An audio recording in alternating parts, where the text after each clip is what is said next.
around my story. Hi, my name is Lisa. Every day, I receive hundreds of flower bouquets and a lot of chocolates, endless amount of food, and a lot of party invitations, a million messages from social media accounts, and a lot of very expensive gifts like jewelries, designer clothes, bags, and perfumes. But no, they're not for me. They're for my boss. My boss, Ellen, is a former beauty queen. I think she's just a little bit older than I am. She owns a cosmetics company and she is so successful. Not to mention, she's the most beautiful woman I have ever seen. No wonder a lot of guys are head over heels for her. And as her assistant, I get to be the one to reject him. Also, if I'm lucky and she's in the mood, she'll let me have the gifts that came from her fans.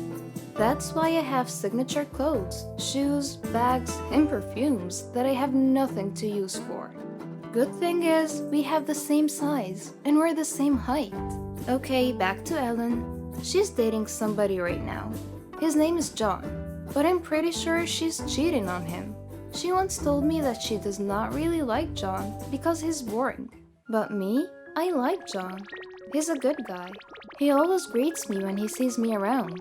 It's a big deal for me because I get used to being ignored by people all the time. But not John. He always smiles at me. I'm not the type of woman you will notice across the room. Well, it could mean the opposite for not a very good reason. Thanks to this big scar I have on my face since birth.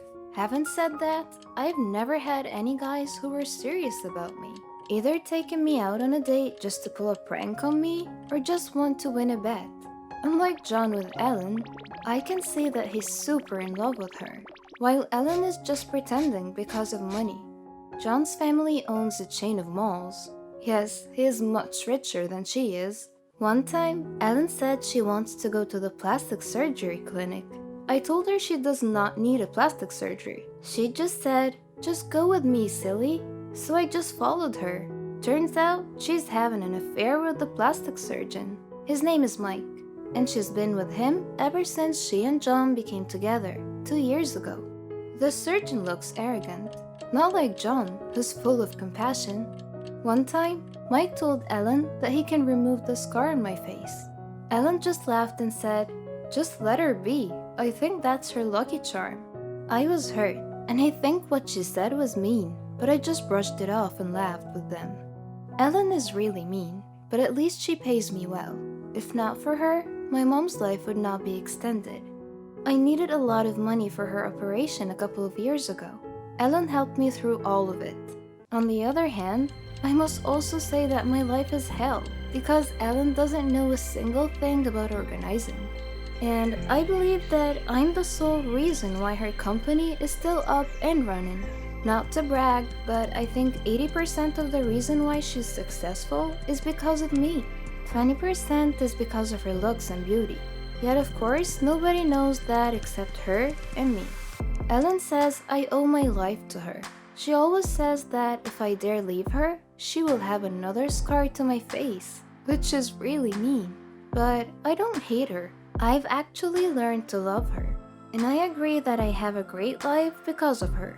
She let me live in the townhouse she bought. She gave me a car. Besides, she's always given me nice things. What more can I ask for, right? Then one day, John told me that he's planning to propose to Ellen. I got worried, and to be honest, I was not really happy about it. I want to tell John that Ellen does not feel the same way about him, and she probably would just say no. And if ever she says yes, I know that she's only after his money. I suddenly felt sad. How I wish a man like him would come to me like this. "Lisa, will you..."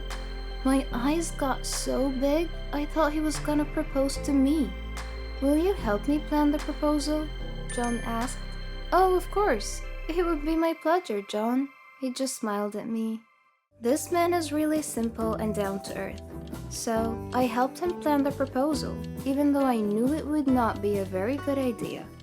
I don't know how many times I contemplated on telling him the truth, that Ellen is cheating on him. But I don't think it's my place. I should not meddle in their life. But am I doing the right thing? Would I really let this man marry a woman who does not really love him? John deserves more than Ellen.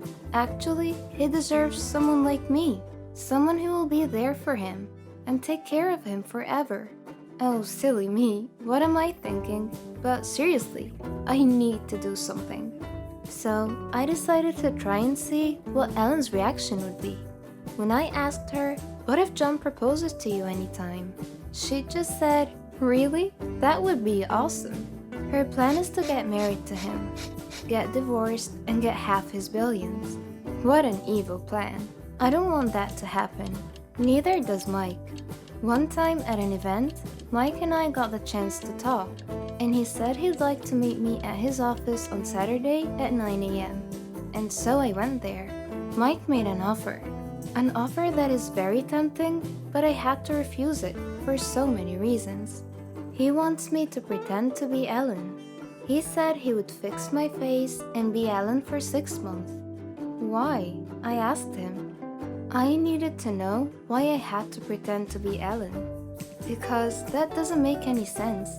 I had to ask Ellen, and I finally learned the truth. Ellen is pregnant. She's pregnant with Mike's baby, and her tummy is already showing.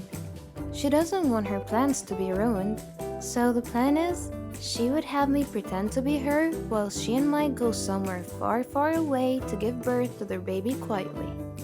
They don't want John to know because then the engagement would not happen. The engagement is set to be tonight. I planned it, so of course everything is perfect already. But I told John to postpone it. I can't do it. My mind is eating the best of me.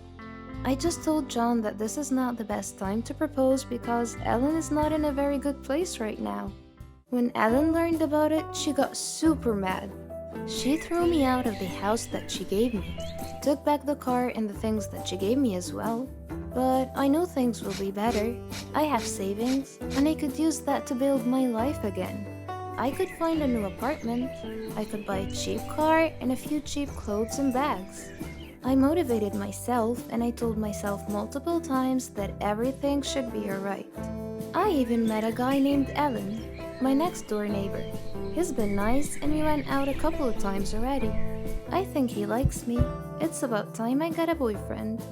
I miss John though. He's calling me all the time. But I don't want to have any connection to Ellen and her sick mind anymore, so I don't answer his calls. One time my sister called me in the middle of the night and said that my mom was brought into the hospital and that they needed a lot of money for the operation and the care she would need after. So I ran to the bank with Ellen and I withdrew all the money that I had left, which is not enough, but under the bed and only Ellen knows where I put it. That night, Ellen decided to stay the night. He spent the night and something intimate happened. I woke up with a smile on my face which quickly got replaced with tears. Ellen left with all of my money. He also took all of my jewelry, my wallet, and even my cell phone. Desperate as I was, I went to Mike's office. I told him and Ellen that I'm very sorry for running away. I told them that I really need money because my mom is sick again, and it's worse than ever. They said they're gonna pay me good money if I do as they say. I thought, why not? I would have John, I would be pretty, I would be able to save my mother's life, and I would have a good life. And so I made a deal with them. I'll pretend to be Ellen for a year. It should give them enough time to give birth and settle everything before going back home. She said I have to make sure that John would not call it quits. She also said that I just have to delay the engagement for a year because of course, if a grand wedding should happen, Ellen would want to be the bride. And that would also save us from all the legal matters that we might have to face, including fraud, among other things. So Ellen and Mike left the country. I was left alone with John. The plastic surgery was successful. I look like Ellen now. I'm very pretty. I have a beautiful face, but I'm not happy. Until the day came that I got to be with John. At first, I had a hard time pretending to be Ellen. But with the business side, it's fine. I'm familiar with everything because I'm basically the one running it. John introduced me to his family. I fell for him even more when I knew that John was a miracle baby. His family is so sweet. I fell in love with all of them. I wonder why Alan did not appreciate any of this. Then, the biggest surprise of all.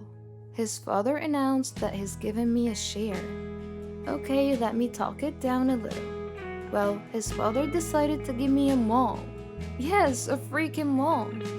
Well, I know it's not really for me, it's for Alan, but I'm happy. The night ended and John and I were left alone in the garden. We laid down on the grass and John was surprised. He said that the Alan he knows would not do that. Oops, did I do something wrong? He looked me in the eye and he hugged me. His hug was so sweet. It's the hug that I know I would not get used to even for a lifetime. I love you, Alan, he said. I love you too, John. My heart is breaking a little because I mean it to me as Lisa. Do you really love me? He asked. Of course I do, I said. He's making me nervous. If I ask you to marry me tomorrow, will you say yes? He asked. He smiled and took out a ring.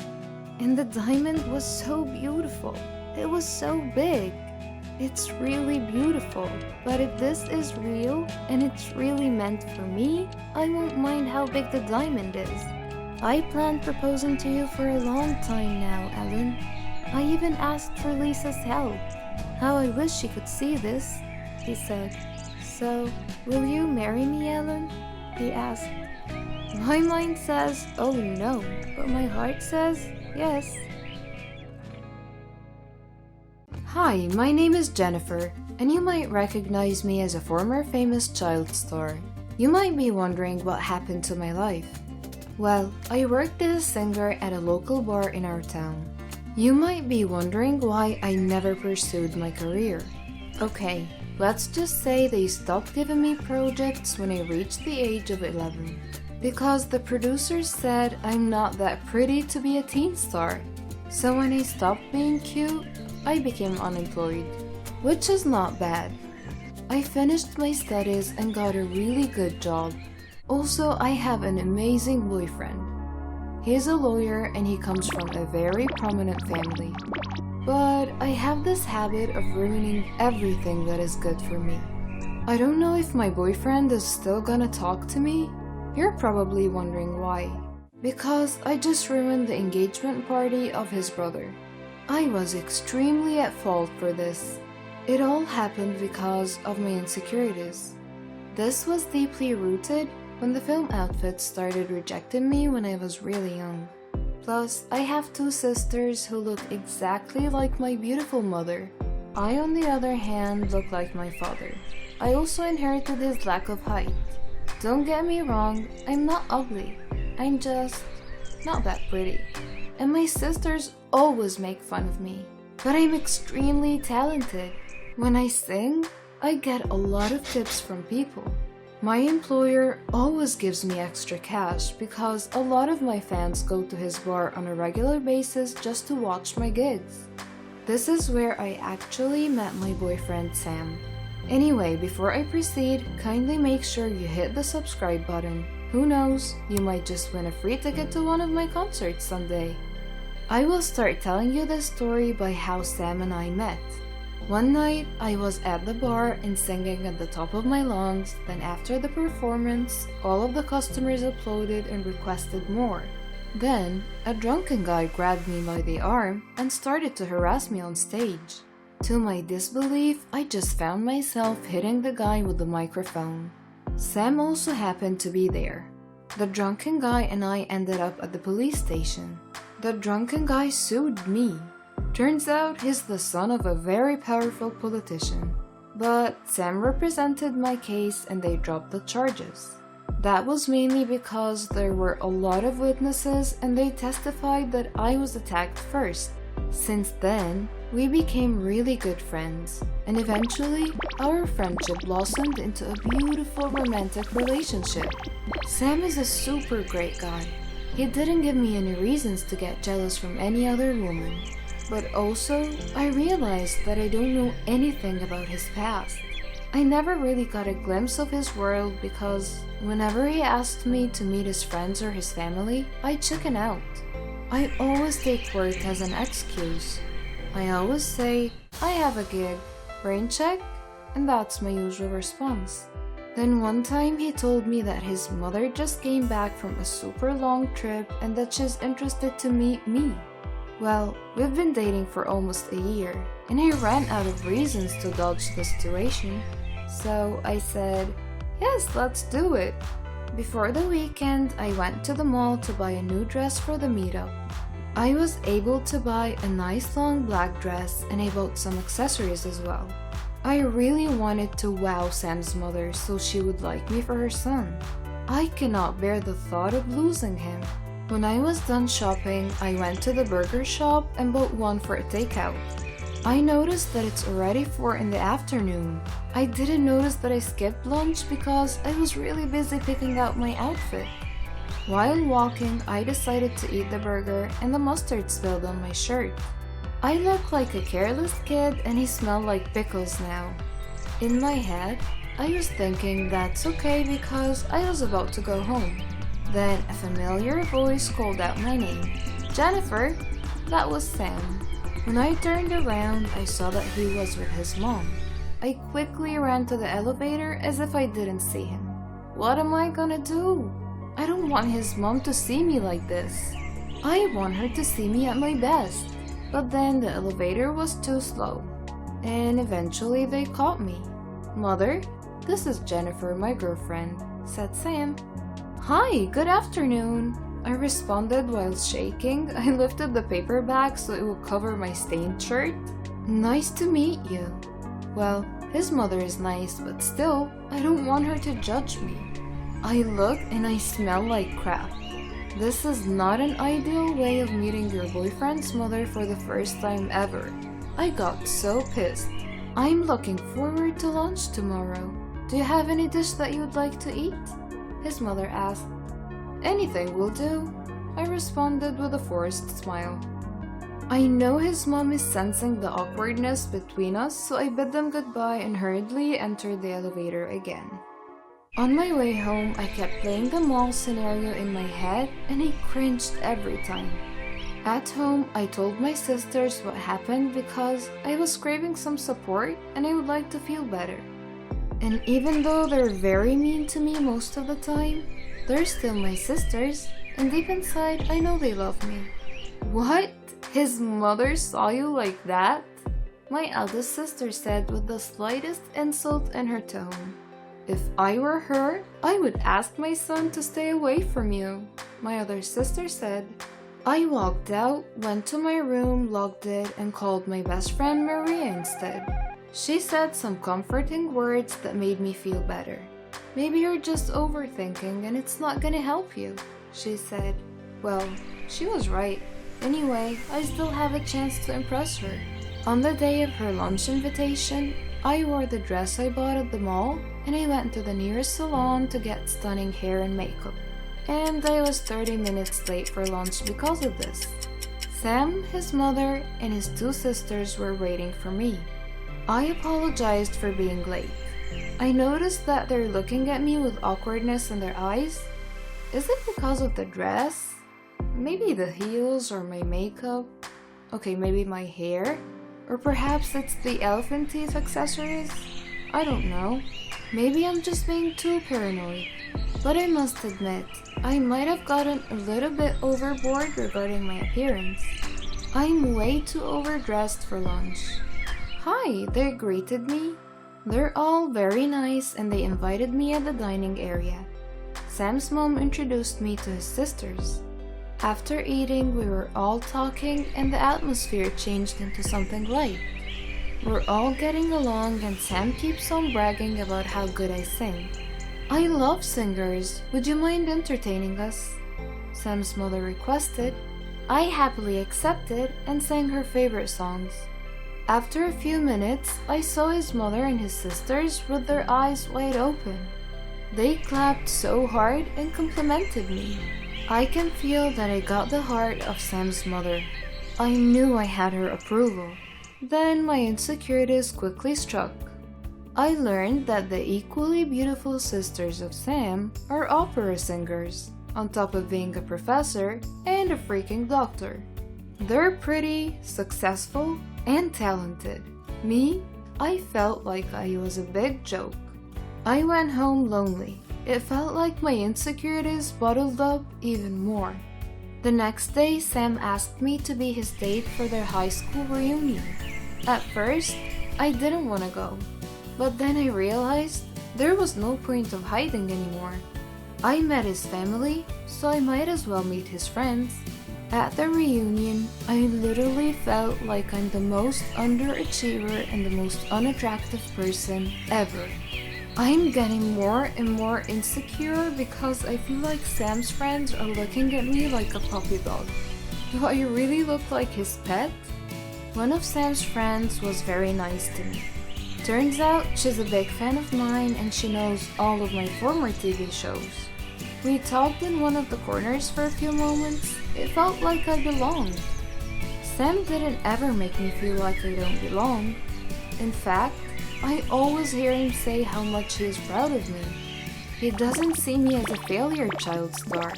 He sees me as a former child star who's now a great singer, and that makes me happy. I was looking at Sam from a distance, but then I saw a blonde, beautiful woman greet him. Oh, I know her. She's a beauty queen. She must be Sam's kind. I asked Linda, Sam's classmate, why is that beauty queen talking to my Sam? Oh, don't get jealous. They used to date, but everything is over between them, she said. I felt my blood go to my ears. His ex? Linda added, she's the first woman who ever broke his heart. He never had a girlfriend after her. Then it made sense why he chose you. I looked at Linda, but I didn't let a word out. I think she's trying to tell me that Sam chose an average woman because I will not be powerful enough to break his heart. And my heart bled with that thought. I thought to myself if I should break up with him, but I can't, he's too precious. On our way home, I was quite the whole right.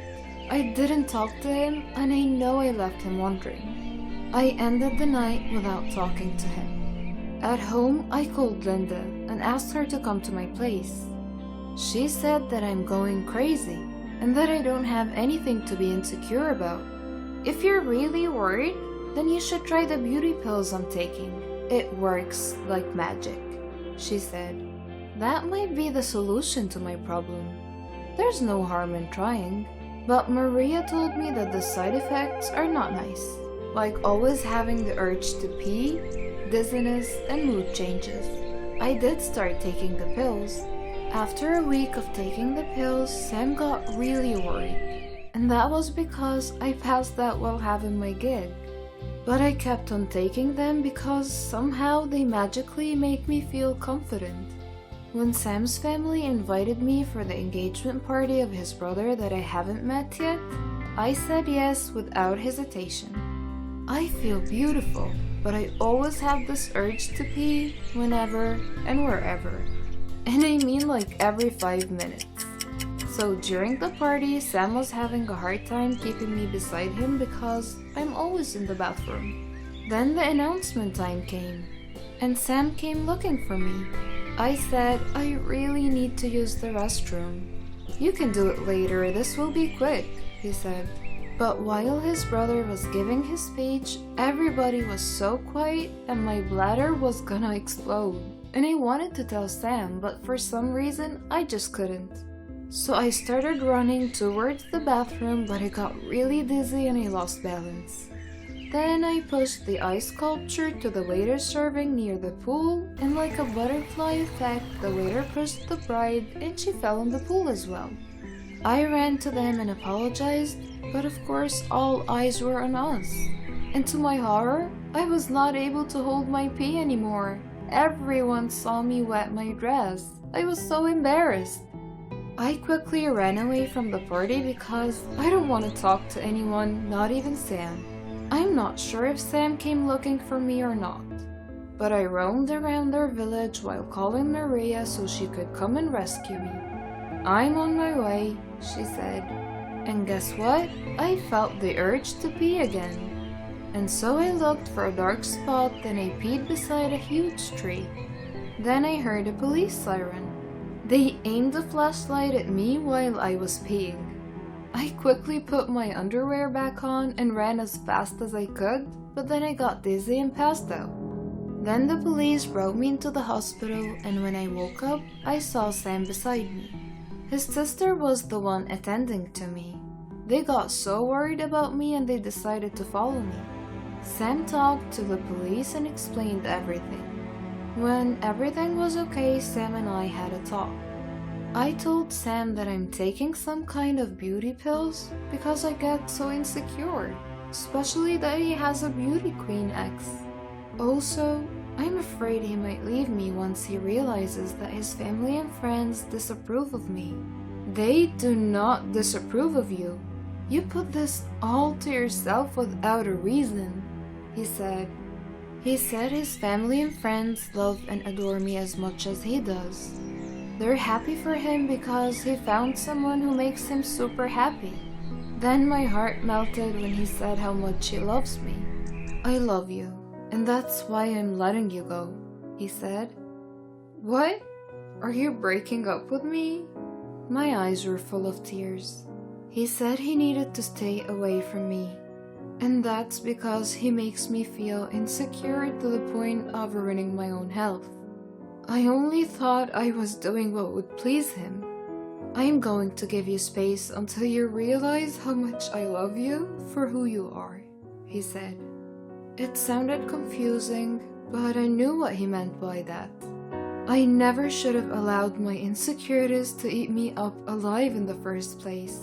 When I got better after the incident, I stopped taking the pills. And whenever my sisters made fun of me, I started to tell them off. They stopped teasing me ever since. I also learned that I had a lot of fans, and that encouraged me to dream bigger and apply as a recording star. Maria's boyfriend hooked me up with a producer, and I worked hard to become a recording star. Today, I'm famous again, and I have forgiven myself for all the foolishness that happened to me before. And I never forgot about the local bar that trusted me for so many years. I'm now a co-owner, and I still sing in that bar every weekend. And it's still jam-packed. Sam's mother always drops by to ask how I am and how much they miss me. I know deep inside they want me to get back together with Sam, but he is right. The breakup made me realize a lot of things. Then, a year later, I had a beautiful relationship with an average man like myself.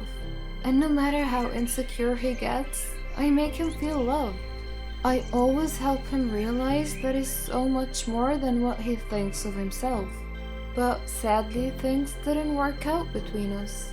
Just like me before, I guess I'm too much for him. At my launching party, I was so glad to see Sam at the audience. We decided to have coffee, and we were catching up till midnight. I'm happy for what you've achieved. I hope you've forgiven me for breaking up with you. It's for the best. If we stayed together, then I would not see the bigger picture, I replied. We both admitted to each other that the feelings never changed.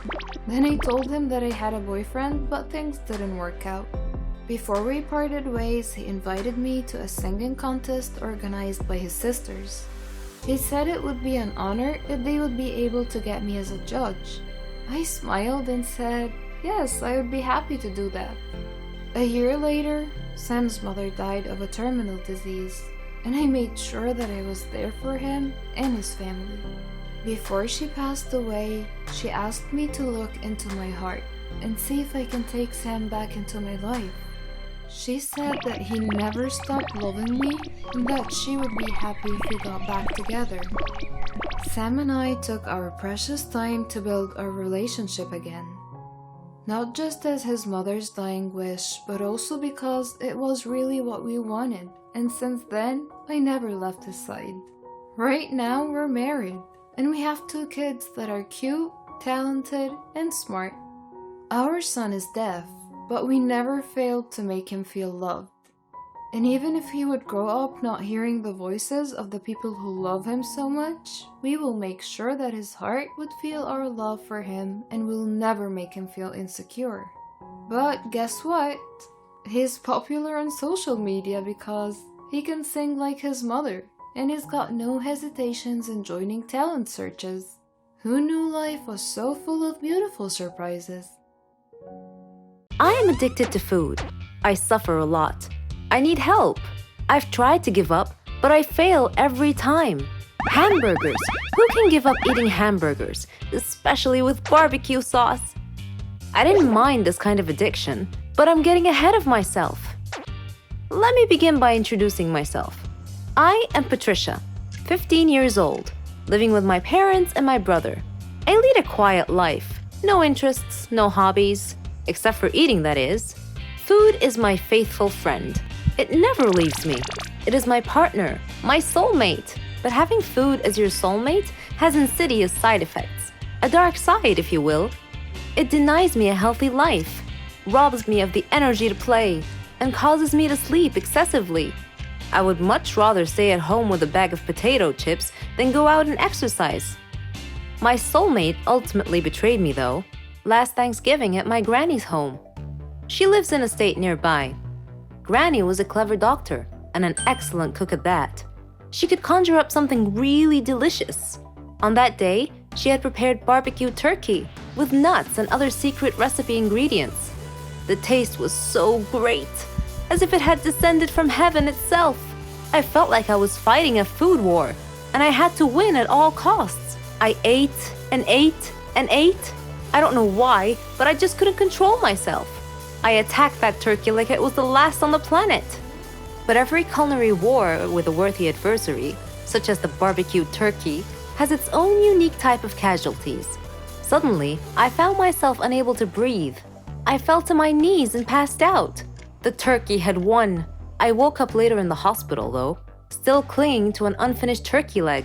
The doctor told me that I was gaining way too much weight. He said that I should be put on a diet. Diet? Man, how I hated that word. It hung over my head like the sword of Damocles. It meant depriving me of my passion, my reason for living. I considered eating vegetables in small amounts to be the worst form of cruel and unusual punishment, the worst form of torture imaginable. Imagine thinking of a wonderful, greasy, cheese-laden pizza with all the toppings and then suddenly opening your eyes to find a healthy green salad bowl. But I had reached a turning point in life. One day, my brother was playing on the street, while I was sitting at home gazing longingly at a tempting piece of cheesecake, just sitting there, taunting, daring me to eat it. I struggled mightily to resist the urge, but in the end I succumbed and wolfed it down like a starving animal.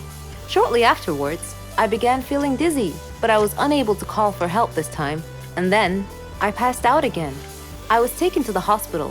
While lying in the hospital bed, half conscious, I overheard the doctor say to someone, "She needs to stop eating or it will be the death of her." I thought to myself, whoa, death? So I made up my mind right then, right there. I resolved to fight a new war, a war against my appetite. On our way back home, I told my father that I wanted to see a nutritionist. He was delighted to hear that. Later, at the clinic, the doctor welcomed us in. She told me how to overcome my eating fetish. She gave me a strict diet regimen with a schedule full of healthy meals. I kept telling myself that winning this war was possible. I simply had to be patient and persevere. I stuck to the strict diet and did some physical workouts. My parents supported me wholeheartedly. I was enthusiastic. I can totally do this. A week passed quickly, and I eagerly visited the doctor to receive some good news. When the doctor weighed me and told me that my weight hadn't changed at all, I was crestfallen. She looked at me and asked me, how was this possible? I told her I didn't know, because I was following her diet thoroughly, though it did require a tremendous effort on my part. Another week passed, and again I went to the doctor. The results were the same. She said to me, "Patricia, are you sure you're following the diet I prescribed for you?" I said yes. She sat there wondering. Then she told me with a puzzled look on her face, "It's odd, but your weight is increasing, not decreasing." This unexpected piece of news mystified me. Another week passed. No change. The doctor was nonplussed. I returned home with a dejected look on my face. My father asked me what was wrong. And when I told him, he laughed. Do you believe that? My father actually laughed at my predicament. I was furious. He gestured an apology with his hand and then told me that it was my own fault. I was puzzled. What are you talking about? He told me that I had been sleepwalking to the refrigerator every night and eating everything in sight. I was taken aback. I couldn't believe it. Stop acting like he didn't know it, he said. You must have been awake. I replied, no, father, I'm not acting. I was truly unaware that I've been sleepwalking and eating in my sleep. But now that we've finally solved the mystery of the increasing weight, we returned to the doctor with this new information and told her the situation. She laughed and told me that my discipline had denied my body the food it craved, but my brain had refused to cooperate and had overridden my will by urging me to eat in a subconscious state. She told me not to worry, though, that she could treat that. Armed with this knowledge and her support, and the support of my family, I felt that I could finally win this war. Hello, my name is Benjamin and I'm 17 years old. I am sitting in a court waiting to hear my sentence, my punishment. When you listen to my story, you may pity me. My story started 3 years ago when my parents died in a train crash. My father was a businessman, and my mother was just a housewife. The news of their death was a big shock to me because I couldn't imagine my life without them. I was forced to move in with my grandparents. The hardest period of my life was about to start. My relationship with them wasn't that close. They lived in a city far away from my home, so I visited them in the past, only a few days every year. When I heard my friends talking about the generosity of their grandparents, I wondered why, because mine never gave me any presents or showed me any kindness at all. My grandparents lived austere lives, so living with them was hard for me. They were stingy and cheap. Despite living in a villa, we all ate plain meals that barely supplied me adequate nourishment. In addition, we only ate one meal a day. I was always hungry. My room was infested with insects. The furniture was worn and torn. They paid the servant a minimal wage, so her work was minimal as well. I would always sneak into the kitchen to steal anything I could find in the fridge to eat. When I asked my grandparents why they were living so minimally, they said it was because they were saving money for the future. When they eventually figured out that I was stealing food from the refrigerator, they locked it closed at night. Do you believe that? One day, when I entered the study to speak with Grandpa, his safe was open and I glimpsed gold bars, a hefty pile of cash, and a mound of jewelry. When he saw me enter, he slammed the safe closed and gave me a cold look. At midnight, I happened to go to the bathroom, and while returning to my bedroom, I overheard Grandpa say, "Eat fast before he wakes up." I looked through a slot in the door to see them eating delicious food. Grandma said, "I don't know why you insisted on letting him move in with us." He replied, "Well, I couldn't let people see me abandon an orphaned grandson." She said, "I wish I could wake up one day and find him gone." Her words were like a knife through my heart. I decided then and there that they deserved to die. I wished that they had died instead of my parents. I waited until they went to sleep. Then I entered their room, took the key from their bedside, went to the safe, and stole all their money, gold, and jewelry, and put it in my backpack. Then I loosened a heating gas fitting in their bedroom, allowing it to leak into their room. Then I exited, closed the door, and sealed the bottom of the door with a towel. The next morning I took a bus to another town, intending to take the train to get even further away. In the meantime, the police discovered the death of my grandparents. They also discovered that there were security cameras around their villa that had recorded everything I did. As I sat there in the train station, I saw this news on a TV in the waiting area. They were showing my face from earlier news stories when my parents had died in the train crash. Everyone around me was looking at me. It seemed I was a dead ringer for the murder suspect. I was arrested, taken to court, tried, and found guilty on 2 counts of cold-blooded murder. So here I sit, waiting to hear my sentence. I am ready for any punishment. I feel no remorse. Given another chance, I would do it again. I am Brenda's child. Or at least I was.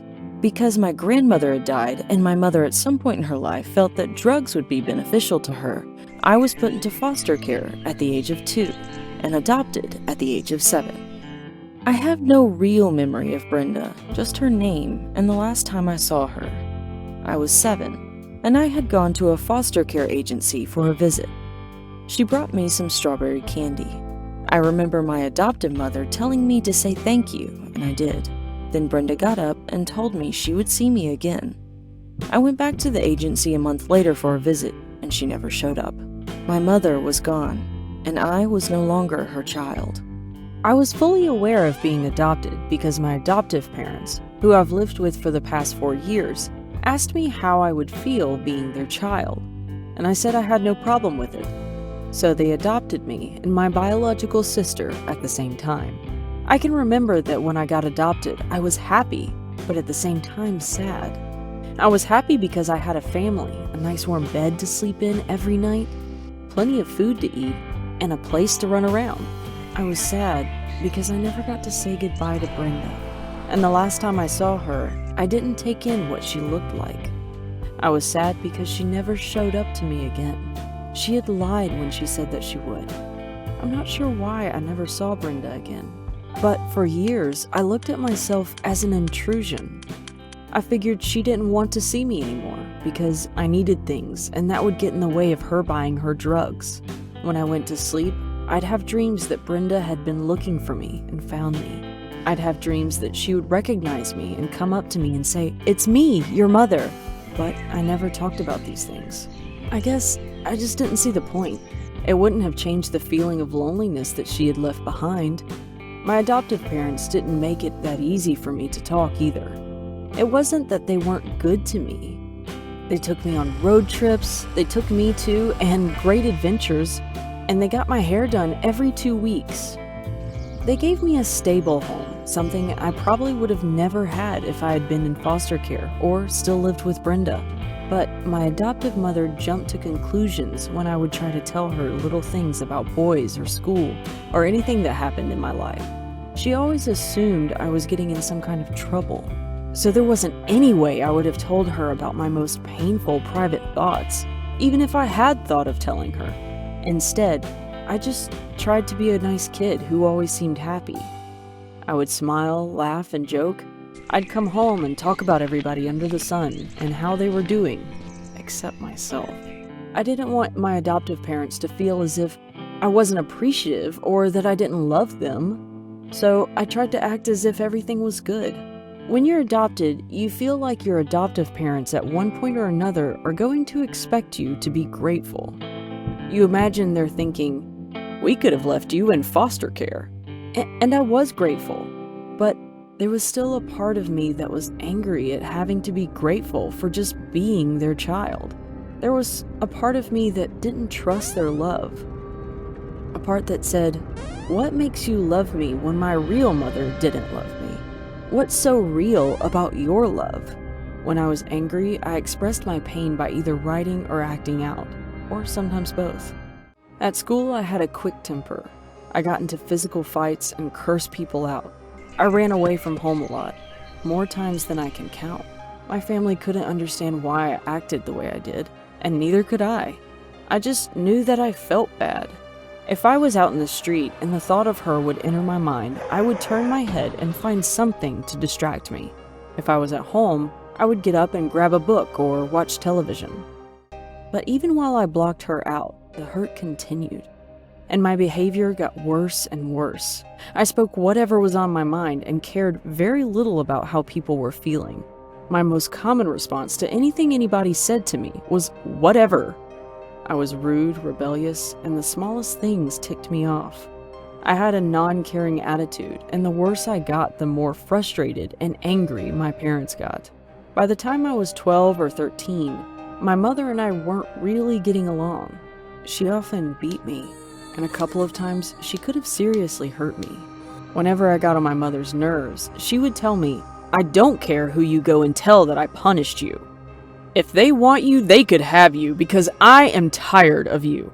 Or she'd say, "I never had this problem with my sons. Why couldn't you be like them?" I felt like my mother didn't want me, even though she had adopted me.